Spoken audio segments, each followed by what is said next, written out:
Welcome to Lesson 1, Part A. Here we are going to talk about trading system components.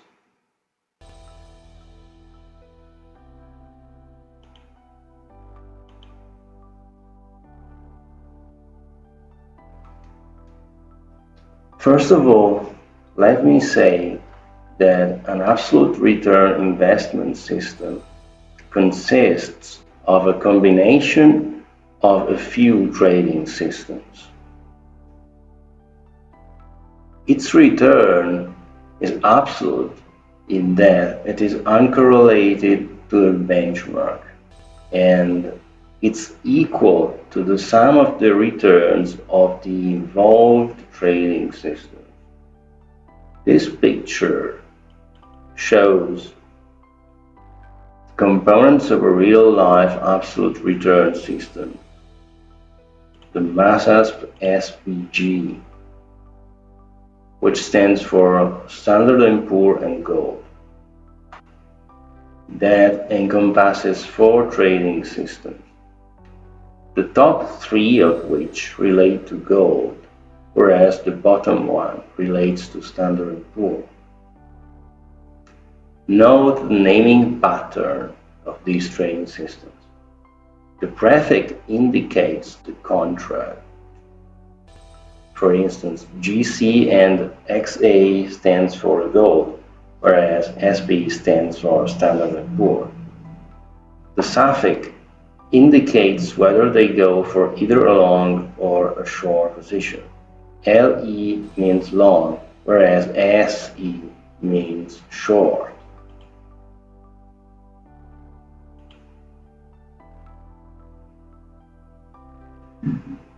Well, the trading systems we deal with are non-discretionary. That means that they take actions based on fixed objective rules, which do not involve subjective thinking. Fixed rules, nonetheless, does not mean static rules. Even though they are fixed, these rules go through proper annual maintenance, as will be shown in Lesson 3. Each trading system is based on research, a trade construct, a fitted model, and a loss limitation policy.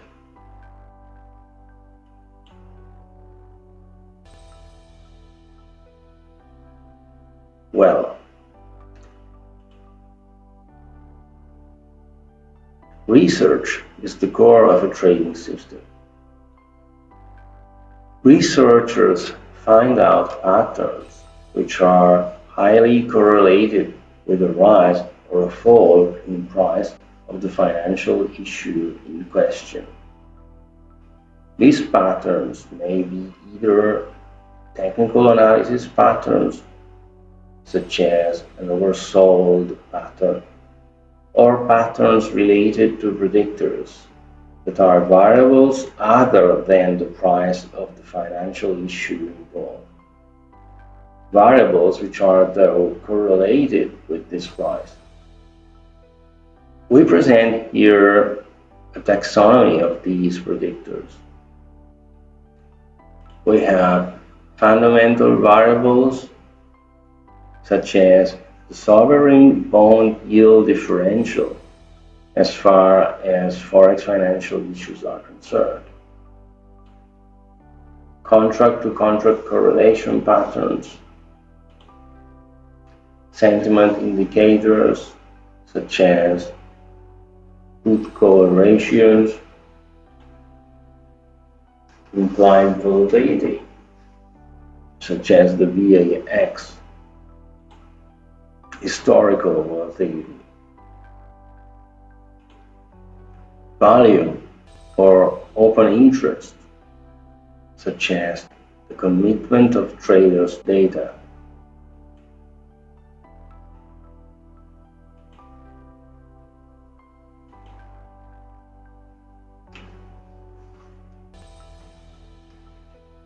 It counts the trade construct.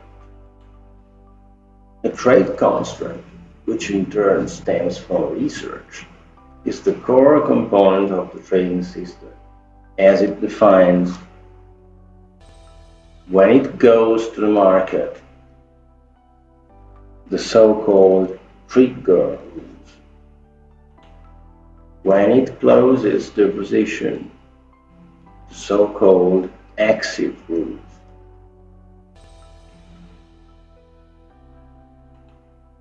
Here are two examples of researchers who have found trade constructs which provide an edge.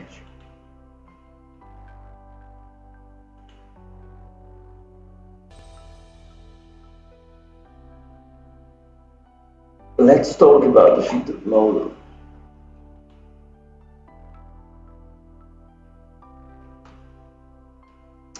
A trade construct with a small positive return expectation is a good starting point.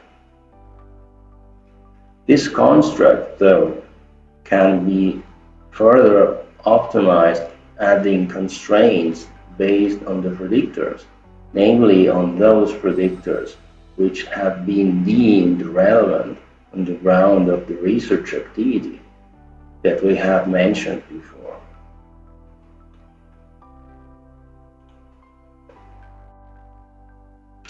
Segmentation component is responsible for the fitted model.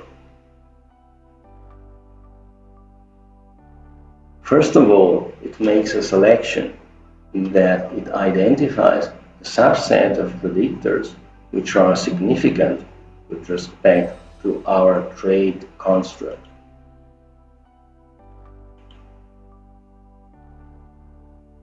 Let us assume that it has selected just two predictors. Then it builds the predictive models on top of these two predictors. It means that within the space of probability characterized by all possible values of these two predictors, it identifies the squared area shown in this picture, highlighted in green.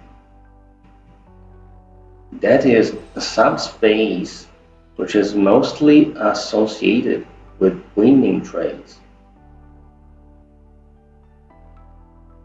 That green subspace can be described with derived variables, such as one-hot variables, and the model can be defined assigning coefficients to these variables. Anyway, that is off scope with respect to our topic.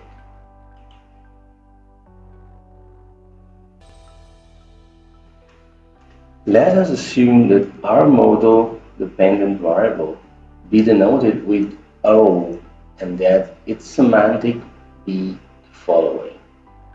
O equals 1 means that we go to the market.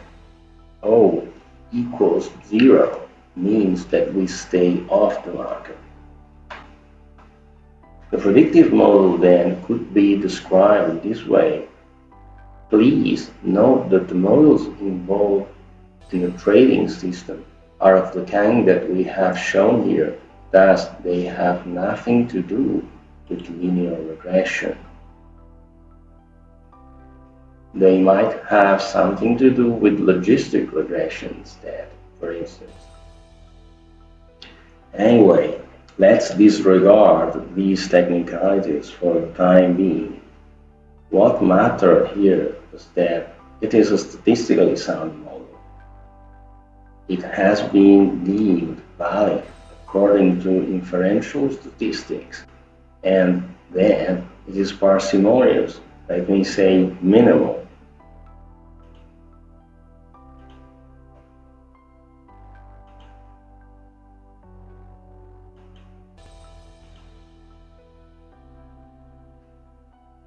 Somebody may object that these parsimonious models have statistical validity, but they provide just limited insight as they are based on just a couple of variables.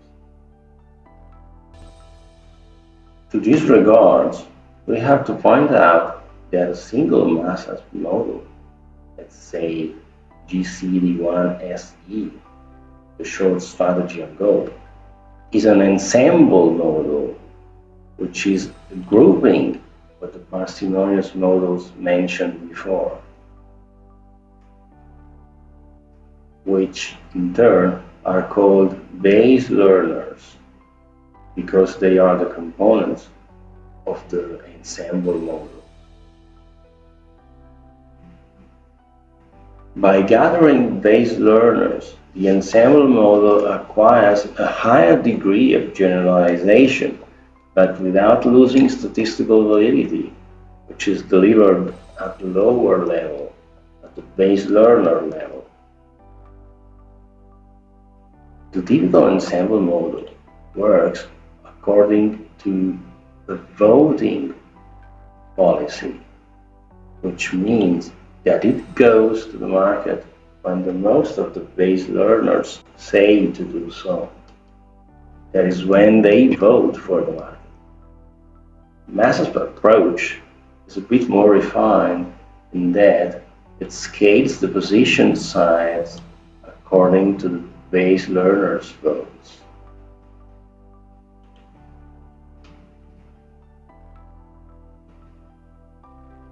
Well, a statistically sound ensemble model prevents overfitting and all the flows associated to non-statistical modeling techniques.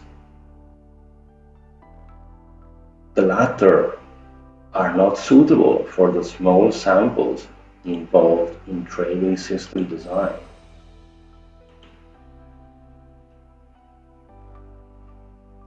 That definitely marks a difference with respect to the random forests delivered by Python sklearn, for instance.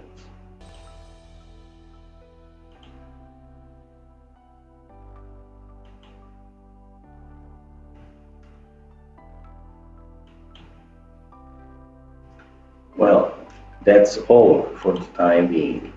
Thanks for watching and see you at Lesson 1, Part B.